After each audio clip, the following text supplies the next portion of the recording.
Hey guys, welcome to the second fitting video. Now this fitting video is for the no mag stab fit. So basically we have removed the mag stab, which you see right here, and replaced it with a reinforced bulkhead. So you can see, let me get this up so we can see both at the same time.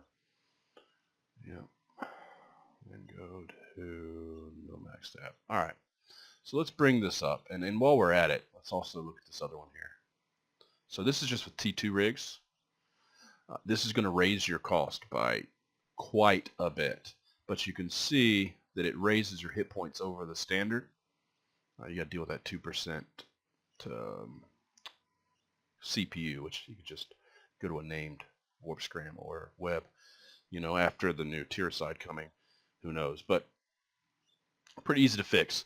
And then it's also got some extra damage down here. It's viable, but the cost is too much. You might as well go up to a Navy Brutix at that point. And speaking of which, the Navy Brutix does the same thing, just better, but the price means it's not quite so disposable. So I like sticking to the regular Brutix, even though the Navy Brutix obviously is better. It's got a stronger tank. So now we can see both of these, same fit, same character and pilot, and you can see mag stab, no mag stab. Differences: mag stab 728 DPS output. That's nice. That's definitely nice. 728 DPS output. And let's actually do this too. Okay. All right. Versus 622. Okay, so you lose 106 damage output from your guns. Now, I thought when I first looked at this, I thought, no, that's not worth it. It's not worth it. Because in so many of these fights, you need to just nuke the other person and get out. You need to be able to nuke all these targets off of you. And it seemed to me that it was more beneficial to kill things faster, because it's always been my mindset when I've flown, if you fly the Tyrannus or the Wolf or the Claw or, a lot of other ships, the faster you can kill the target, the safer it is.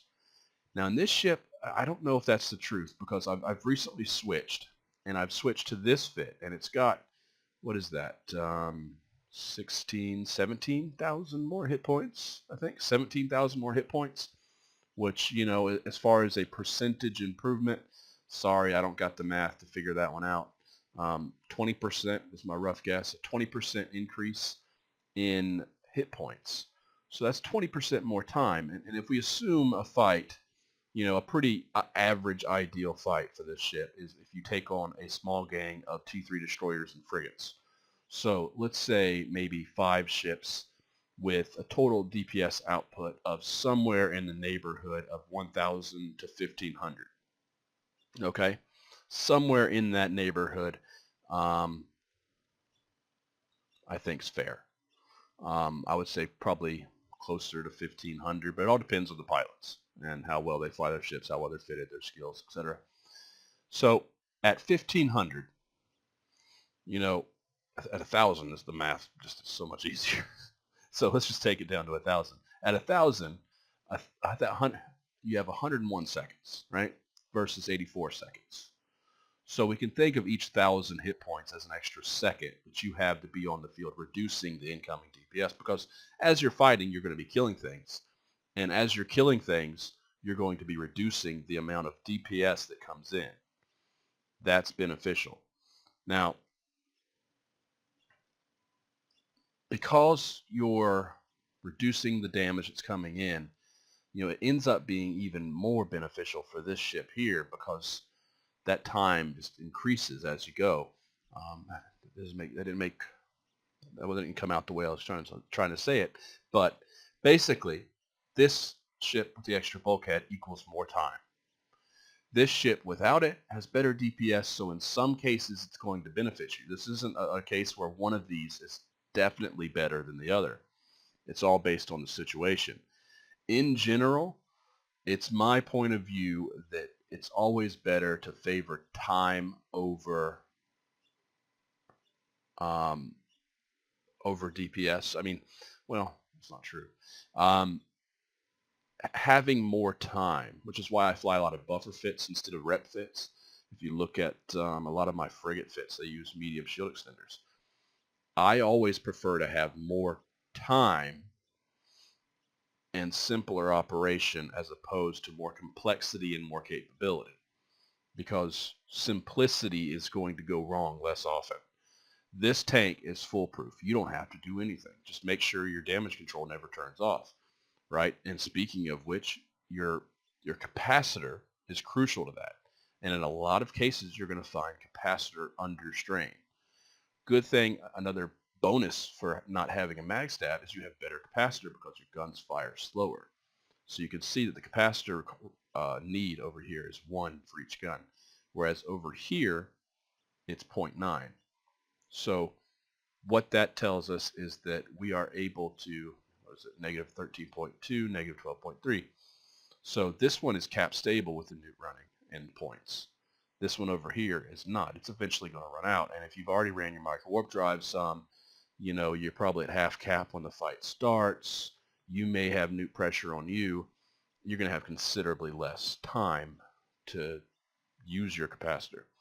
So at the moment, since I've started flying this ship over here with the reinforced bulkhead instead of the mag stab, I prefer the reinforced bulkhead. I think having that extra tank has won me fights. One I can think of, and I wish I could think of exactly, but it was in low sec, and you're going to see this fight video down further on the page, but it's in low sec, and I fight against, what was it? So Rupture, a Brutix, and there was an interceptor there of some sort, or a frigate of some sort. So what happened is they were trying to fight me. I was sitting in a large site, which is what I often do to try to get fights in the Brutix, is I'll just go to a large site in faction warfare low sec and then align. And I was just sitting there aligned, and they started all coming in, but because they had the Brutix, I figured, I don't know if I can win this fight. You know, I'm matched equally Brutix to Brutix, but then on top of that, there's the fact that they also have these 2 other ships at least that I know about. So I decided not to take the fight, and instead warp to the gate. At the gate, the Rupture engages me on one side, so I jump. He's isolated out for 30 seconds. But the way the timers and aggression works, he can now attack me again once he does get through without guns. Okay, and then in comes the Brutix. And I say, okay, well, the Brutix is going to take guns if he attacks me, so I'm going to stick around and see if this guy is crazy enough to take guns. The Brutix takes guns. The frigate takes guns. But the Brutix takes guns first, so that means the Brutix has got guns for 30 seconds. The frigate's got 30 seconds of freedom. So I decide to engage, and it's a dual rep Brutix. But typically, Brutix versus Brutix, this Brutix against the dual rep Brutix, you're going to lose, typically. That's a losing fight, typically. But I had guns on my side. So because I had that extra 350 DPS from the gates, from the sentries, I was able to kill the Brutix. And while this was all happening, the frigate came in close to apply as much DPS as possible, whichever frigate it was. For some reason, I want to say it was an interceptor, though. I could be wrong. And I noticed, because I had him locked, that he was taking a lot of damage from the gate guns once the gate guns did cycle off to him. Because once they cycle, they split. So they start off all in one person, 350. Then after 30 seconds, they cycle and they split between 2 people. So then after that point, the damage becomes 175 on each person. And so this frigate had 175 DPS on him, and it was just tearing him up. So I say, okay, I'm not going to, I mean, the Brutix is committed. I can drop point off him. He's not going anywhere. He thinks he's going to win. He's in my structure. And I took my point off the Brutix and put my point on the frigate. Frigate tries to warp off, seeing that he's about to die from the gate guns. I never had to fire a single shot at him. Boom, he's dead. Put the point back on the Brutix. So that was a pretty cool thing. But what the most important thing was, then in came the Rupture, who didn't have gate guns, but the Brutix maintained all the gate guns at that point. He went back to 350 DPS, and I was able to defeat him and almost defeat the Rupture as well before I died.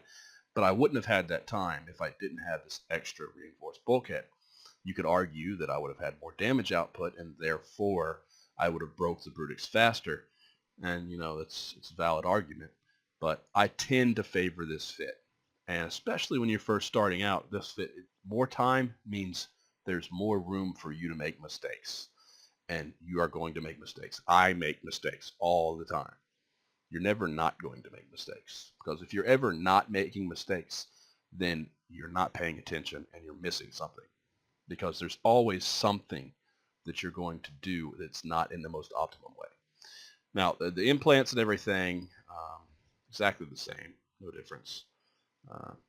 You know, just the basics here. You don't have to have the 903. The only one that I really think is required is the 803, the MC 803 for 3% structure. That's required. That's going to be such a nice little boost to your hit points. But let's see, anything else we need to talk about? Well, for one thing, I think that there's reason to consider possibly a couple of small little hacks with this ship. And by hacks, I mean little things you can do to kind of make it more adaptable. So because you're in a Brutix, people are obviously going to try to counter you with newts. So by carrying in your cargo hold a mobile depot with a hull repair, an armor repair, and a small newt, a small NOS, you can allow yourself when you're out in the field to refit. So it's one of the things I don't think I got a video of it with this ship, but I do have a video with the Prophecy, so maybe I'll add that. But when you're in deep nullsec and you've got structure and armor damage, what do? Do you just fly around until you're dead? Well, you don't have to. You can have because your cargo hold here. Where's that? Your cargo hold is 228. I always thought it was bigger. These things are shrinking, aren't they? Ah, no, this one's shrinking. Yeah, okay, because I knew that was too small. But we'll say 228 cargo. Now, a mobile depot is what, 50 M3? So you've got how much left over? About 180, something like that. So 190. So you got 190 M3s, 50 M3 for your mobile depot, and then whatever it is for the those other modules. You know, it's less than 100 M3 total that you can carry with you. And as a result, you can be able to refit and repair and adapt based on the situation. So, I mean, an example of this would be, you know, if you expected the enemy to have a couple medium newts, you could fit a NOS and protect yourself from it to some degree.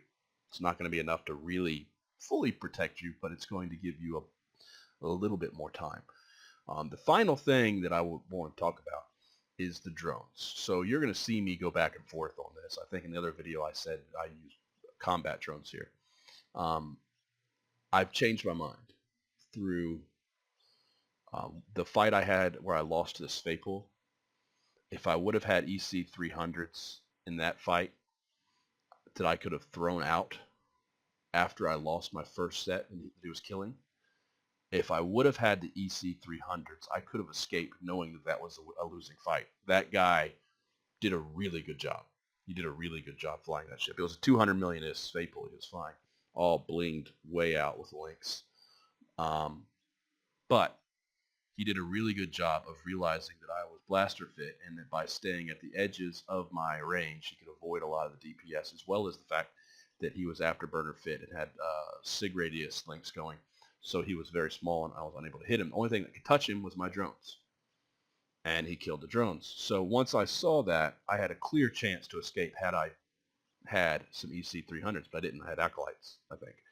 And so I just threw more drones at him for him to kill. So I definitely think having the EC 300s is going to be a huge benefit in a lot of those cases where you're scrammed, but you can't get yourself unscrammed by killing the target or neuting the target because the target's staying out at the edges of the scram range. Or in this case with the Svapul, had links so that his point hit went out to like 12k. He was scramming me at like 12k, where my newts almost completely trash or is completely trash, completely useless. And my DPS on him, even if I land a hit here and there, is reduced by over half. So with the drones gone, you're down to like 230 DPS. That's only the ones that hit, because you're missing most of the time. It's much less. So yeah, definitely EC 300s. That's the fit. I like to carry Null with me so I can hit some ships that come out further. There's been a few cases where that's been pretty crucial, but primarily you use Caldari Navy Antimatter. Other than that, everything's the same in this fit and that fit. I recommend you try both of them, see which one you like. I mean, it's going to be situational. Yeah, after this, I suggest you go down and watch some of the fight videos. Maybe start with the mistakes and losses video to see the stuff that you should avoid, the problems that I ran into that you can now avoid because you can see me dying from them. But that's it for this video.